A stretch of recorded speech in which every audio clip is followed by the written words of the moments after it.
Be mindful of people whose whole identity and the way they kind of go through their life is led by their disadvantages. Hi, my name is Dr. Natalie Jones. I'm a licensed psychotherapist. I've spent many years working with people who have been abused, as well as perpetrators of abuse and manipulative personalities all around. One of the things that I've noticed over the course of my career, and I've been working since I was very young, but there's always an office place or an educational institution or just any place really that has at least one person that sort of their whole identity becomes about their disadvantages and sort of garnering people or having people sort of prioritize them over everyone else because of the disadvantages that they have. And there's no real indication from that person that they try to better their disadvantage or their circumstances or, just their life in general. So they sort of expect you to have sympathy for them and basically get a front seat in priority in everything because of their disadvantage. So let me give you an example of this. Someone who may be poor, for an example, and there's a lot of people right now that are struggling with finances and things like that. So I'm not talking about people that are legitimately struggling. I'm talking about people that sort of wear their low socioeconomic status as a badge, and then they actually worsen their circumstances and expect others to bail them out. So an example of this would be, and again, this may be an unpopular opinion, but I used to, many, many years ago, back when I worked in the medical profession, I used to work at a hospital outpatient facility, and there was a woman there who, would describe herself as economically disadvantaged, and she sort of led with that. And not only did she lead with that, but she had her kids lead with that. So she would, sort of bring her kids in to work, and it would be this, this thing about how we're not able to make ends meet. And it would be something all the time to whereas like the whole office is now, we're pitching in, we're supporting their lifestyle, we're essentially paying for their Christmases, the kids' birthdays and things like that. I mean, like actually significant contributions, which is understandable, right? If a person is disadvantaged. However, it would become a situation whereas, okay, she may have started out with, a husband and, which to me is also a red flag if you're already disadvantaged and you're married, and both of you are working, and then you have, 2 or 3 kids, right? So it becomes a red flag when, okay, you're already in a bad situation, but then you start to have more children, right? And it would be a situation to where it's like, oh, now all of these children are showing up, they're showing up at the job and they're malodorous and they're not taken care of. And it actually grew to like, I think she ended up having like 10 or 11 children. And it would always be sort of the thing that she's sort of leading with, like she's adding more children to her circumstance, and there's no really indication that, hey, I'm going to take on another job, I'm going to do this. It's no, like I'm going to show up and present this situation to you guys, and you guys are actually going to bankroll my lifestyle, and you guys are actually going to pay for my kids, so therefore I don't have to do any extra labor. And on the other hand, I'm going to sit around and make more children instead of trying to change my circumstance and say, you know what, let me have a little bit more discipline. So it actually seemed like there may have been even more of like a breeding fetish on top of leading with like being poor, economically disadvantaged.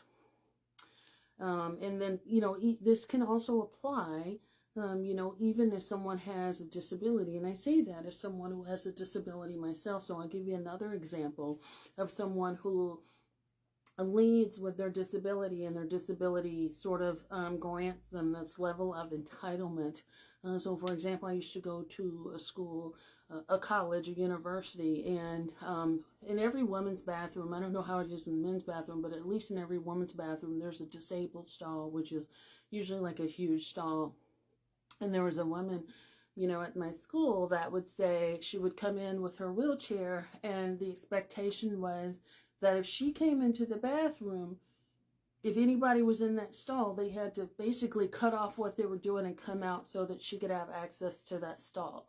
And so she would get put to the front of the line, and then she actually became emboldened enough to say that no one should use that particular bathroom but her, because that bathroom should be available to her at all times, despite, if the bathroom is full or whatever, that stall that should be her personal bathroom, because she worked there.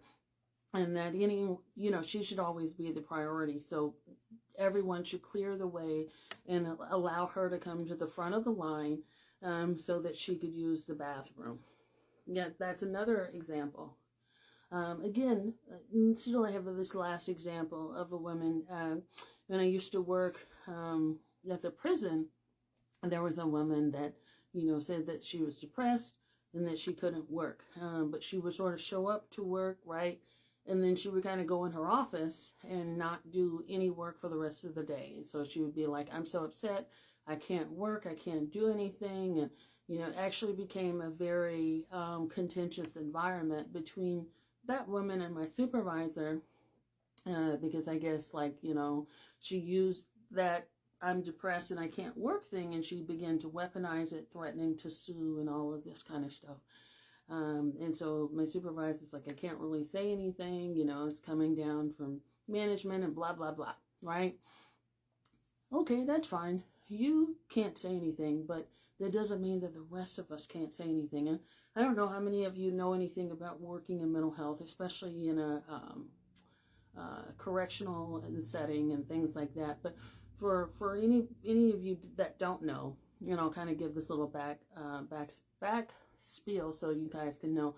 Working in prison system, at least in the state of California, is a high liability, meaning that there's a significant amount of risk involved, not just physically, but for anybody who carries a sort of license where they see inmates, there's also a risk involved for anyone that's licensed, right? Meaning that there's a high liability. Once someone becomes a property of the state, particularly if you're working in mental health or medical, and then you're responsible for evaluating and treating that person, your license becomes on the line. So when in California Department of Corrections, at least at the facility where I worked, if someone's not pulling their weight, then that means the other people that are licensed have to sort of cover where you're lacking. And there's a lot of red tape, there's a lot of documentation, so you always have to dot your I's and cross your T's. Otherwise, your license could be at risk, you could be sued, all these sort of things. And, especially if an inmate dies while they're under your care, mental health clinicians have to go under an investigation, and it becomes this whole, it becomes a serious thing. So there's a high liability, there's a significant amount of risk whenever you have clinicians that are unable to perform their duty, and then other people have to sort of step up and cover. That means that, if I step up and cover you, I'm also covering your liability. And, once or twice may be cool, but if it becomes a daily thing, month thing, yearly thing, people start to grow resentful of it, and then it leads to burnout.